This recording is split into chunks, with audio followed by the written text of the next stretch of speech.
Alors on est dans le Shulchan Aruch, on est Siman Taf Lamed Bet Saïf Bet à la fin. ונוהגים להניח פתיתים חמץ במקום שימצא הבודק כדי שלא יהיה ברכתו לבטלה.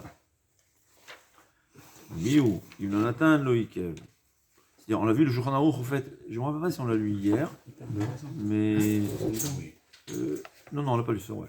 Il dit comme ça, on a l'habitude de mettre des morceaux de pain pour que les bodeks les retrouvent. C'est-à-dire, puisque aujourd'hui on nettoie la maison, donc en principe, il n'y a pas de chametz.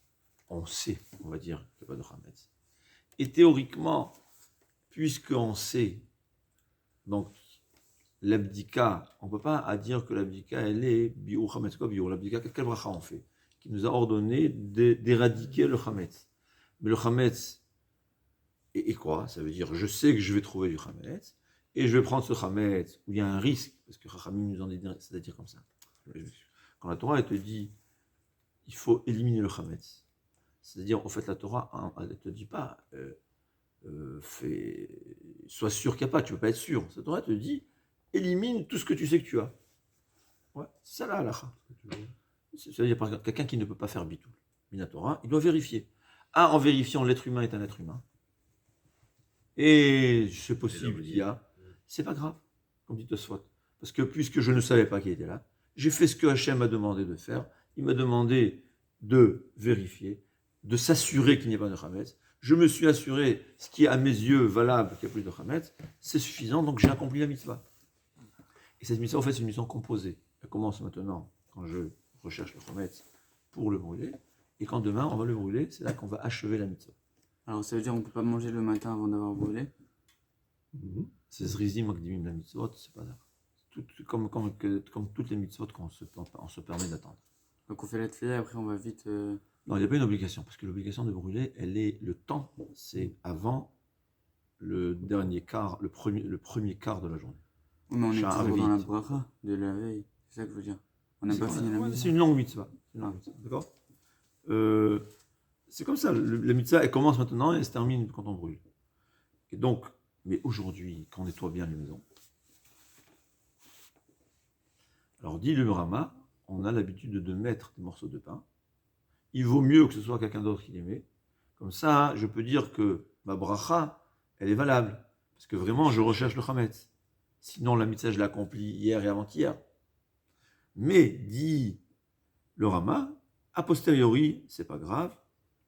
Parce que, au fait, c'est quoi l'obligation? La mitzvah, elle est, je recherche, peut-être j'ai oublié, et si j'ai trouvé, je vais le brûler. Ouais. Non, il y a qui disent qu'aujourd'hui, que nos femmes nettoient totalement, vraiment, on refait à neuf la maison. Il y a qui disent que, mais karadine, il faut mettre les 10 morceaux. D'accord? C'est-à-dire, il y a qui disent que c'est seulement mieux, d'après la halakha, pour que la bracha, elle soit vraiment, elle soit appliquée, on la voit qu'on l'applique. Et il y a qui disent qu'aujourd'hui, ceux qui sont à l'ancienne, ceux qui nettoient pas vraiment, c'est une autre chose, mais je parle ceux qui nettoient vraiment, il faut meikar adin, mettre les morceaux. Évidemment, le minhag il est de toute façon faire la bracha. Ce qu'il faut savoir, c'est que le Harizal il dit qu'à Pi Kabbalah, il faut 10 morceaux. C'est-à-dire, d'après la Kabbalah, il faut mettre ces morceaux. Ouais. Même si je peux il y a une yann, le Maïnaf Kamina, celui qui fait l'abdika, par exemple, il va en voyage, il ne vend pas sa maison. Ouais. Il ne vend pas sa maison.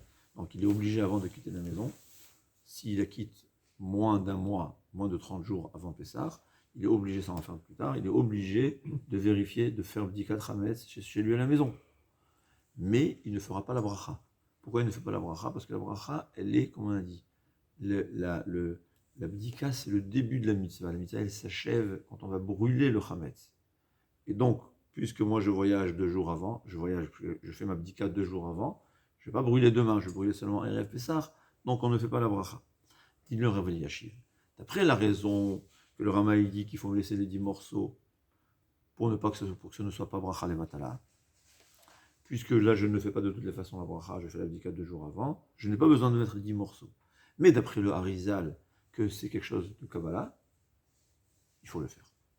Maintenant, 2 conseils. Premièrement, il faut mettre les morceaux de papier, de Khametz dans un sachet. Aujourd'hui, c'est facile, tu mets un sachet en plastique, dans un papier. Mais un papier, il faut que ce soit bien fermé, ça peut prendre du temps. Il faut préparer. Deuxièmement, c'est très conseillé, et puis le Sha'arei Teshuva il ramène, de mettre des morceaux qui sont moins de kazaït. Mais il faut que la totalité des morceaux soit un kazaït. Parce que moins de kazaït, mi-karadine, on n'est pas obligé de vérifier. Et parfois, on risque d'oublier ou se retrouver un morceau.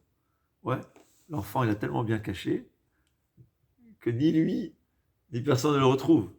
Alors, si c'était un kazaït, il fallait refaire la maison. Il n'y a rien à faire, c'est obligé. Tu sais qu'il y a un kazaït dans la maison. Tu es obligé de refaire la maison. Mais s'il y a moins de kazaït, on va tout faire pour retrouver ce morceau. Mais si on n'a pas trouvé a posteriori, c'est pas grave.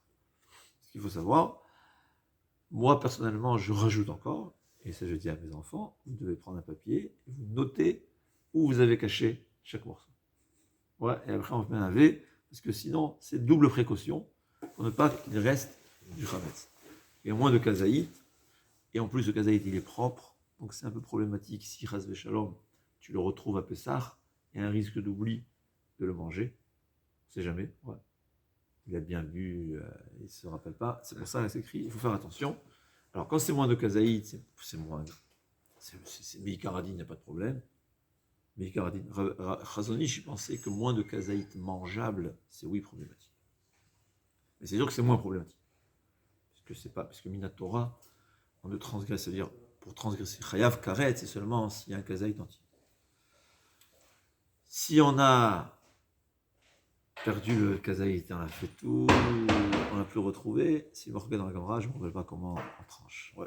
D'accord. Alors on a terminé Siman Taflamed Bet. On commence Siman Taflamed Gimel. On va essayer avec le premier saïf. Dîner Bedikat Ramet, la loi de Bedikat. Bedikat, Sarich Shetiye le Or Haner, le Or Levana. Il faut à la lueur d'une bougie et pas à la lueur de la lune. Et s'il n'a pas fait le veille du 14, que chez Bodek Vayom, quand il fait la vérification la journée, l'Oïv, donc l'Orachama et l'Oraner, il faut quand même